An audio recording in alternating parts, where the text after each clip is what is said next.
At yun na nga, kung ikaw ay cheese lover, sure na sure ako magugustuhan mo to. Hiwa ko palang nanunuot, kumakapit sa sarap.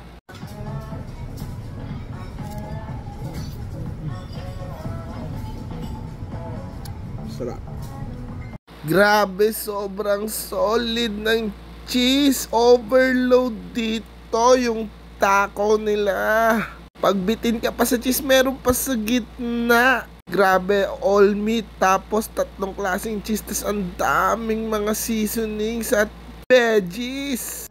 Ayan, tinikman ko na nga. Sobrang sarap nito, guys. Hindi ko makakalimutan. Grabe. Nagme-melt, nanonood kumpleto. Regular lang yan, pero parang nanonood yung cheese, no? Sobrang daming cheese. Sarap lang, sumasabog. Grabe, kung cheese lover ka, talagang magugustuhan mo to. Ang ganda ng pagkaluto. The best itong mac and cheese at saka yung taco. Talagang magnanamnam at maglalaway ka. Tinan nyo naman kung gaano kalupit at gaano ka sticky. Ang sarap niyan, men. See you sa next vlog.